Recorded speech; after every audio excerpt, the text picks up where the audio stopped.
Jonathan Gannon this morning. Kyler will be out there today, and he was out there. He was practicing out there today, Gambo. But based off of those who were at practice today, they would tell you that Jacoby Brissett was taking the majority of the reps with the starting receivers. That, according to Teo Mackey. Based on what Tyler Drake tweeted out, typically, he says, Marvin Harrison Jr. gets every open practice rep in with Kyler Murray. Today, the wideout worked with Jacoby Brissett outside of some early warm-up tosses. Initial thoughts are Jacoby Brissett starts the game on Sunday. Kyler's available as the backup. That's what my initial thought would be. That Kyler practiced today, but not getting the reps, I would lean towards Jacoby starts the game. Again, we don't know for sure. Yep. But I would think just based on the week, how the week has progressed. That's why, when he didn't practice Wednesday and he didn't practice Thursday, we were saying, like, can't rule him out. Like, you cannot rule him out of the game. Not based off of that, no. Not off of two. I mean, he's a veteran player, and he's trying to get through a foot injury, and if the foot gets better, he'll play. Gannon even said if he's healthy, he'll play. But it may be that he's not healthy enough, but they could just have him available as a backup in case something happened to Brissett. Yeah, that's probably the play right now. We'll see how things go this weekend. We won't be privy to it, but we'll see how they think things go, and we'll find out on Sunday morning who their starter is, but just based off of what you're seeing right now. And then there was this, too, and again, we talked about this the last couple of days as well. Normally, Kyler meets with the media in the interview room on Wednesday, as the starting quarterback typically does every week. And they pushed it back. And not blaming them for that. I can see why there'd be some uncertainty. Today, a quarterback did meet with the media, but it wasn't in the media room. It was in the locker room, and it wasn't Kyler Murray. It was Jacoby Brissett. Yeah, the only thing that's the same from Cleveland is Yelda. With Yelda in Cleveland. But other than that, it's a bunch of different people. But I mean, like with the scheme. Some similarities. So how does he build chemistry with the ones if it is him? Staying after practice a little bit, obviously. Watching those guys go and figure out, what they like and what they don't like, and having conversations as much as I can. Obviously, I'm still on the team, so I'm a part of a lot of the conversations that Kyler has with those guys too. So, and then just whenever you do get a chance to get a rep with those guys, just kind of doing the best I can. Sounds like he was getting more of them today, though. You know what you don't have to worry about? We've seen backup quarterbacks not be prepared and not. I remember it was 2 years ago or 3 years ago. I can't remember who it was. A backup, I wasn't ready to play. You remember that? There was a backup quarterback. Not like the Cardinals, but somewhere in the league. Somewhere in the league. I wasn't prepared. But I believe you, but I don't remember. You don't have to worry about with Jacoby Brissett. Okay, he's going to be. He knows this league. He's been around this league. He's prepared every week. Backup quarterbacks need to prepare like they're going to play. They need to be involved in everything, just in case something happens to the starting quarterback. Now, it's a little bit different when all of a sudden in the second quarter, put your helmet on, let's go. This guy's in concussion protocol, and you might have to play.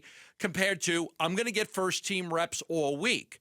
Jacoby Brissett's got first-team reps. Jeff Sims has got first-team reps. It's very likely we have backup quarterbacks with both of our teams this week, but it's not a surprise to either one of them, right? It's not like, oh, here it is. Hey, you got to play because it's the first quarter. And no, you've been prepared. You had the time to prepare for this. Mm-hmm. That gives you a little extra in getting ready mentally, physically, preparation-wise for the game. No, that's a good point. And they both have had fair warning. Now, whether that means it's going to be good enough, I don't know. Jacoby Brissett was asked how confident he is to run this offense. I've been in this offense before with Drew, so it was one of the reasons why I chose this place and have the utmost confidence in myself and the offense and the guys that we have. So, yeah. Now, look, let's take our minds back to March. I don't remember the exact date, but when free agency just started in the NFL and the Cardinals announced that they had signed Jacoby Brissett, this is exactly why we fawned over this signing, and we love this signing because we said in the moment,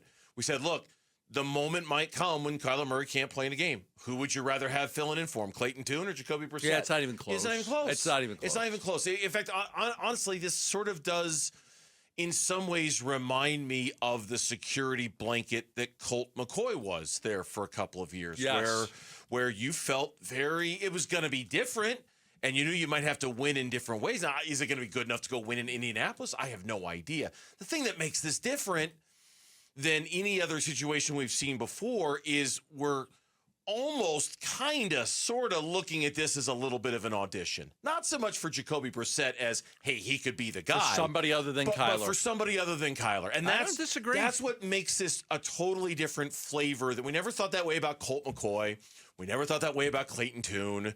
We never really thought that way about Drew Stanton when he was backing up Carson Palmer, right? Like it's been a long time since we've looked at a backup quarterback with that kind of you're auditioning flavor, or we're sampling this, we're looking for something else. And that's what adds this level of intrigue to this game that like it's intriguing enough as it is, given where the Cardinals are. But now you talk about the struggles of the offense and you're throwing the backup in there, it becomes infinitely more interesting. I don't know what it happens. means I don't know what it means if he comes in and he struggles.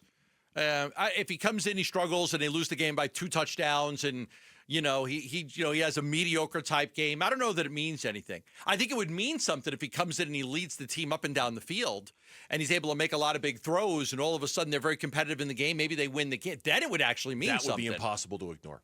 That's exactly right. Impossible to ignore. Right. Whereas the other scenario, the Cardinals been averaging 19 points a game, and they just erupted for 30 with the backup quarterback. They had how many explosive plays down the field? Like, if that's now if he struggles, you might be like, okay, like it doesn't mean anything.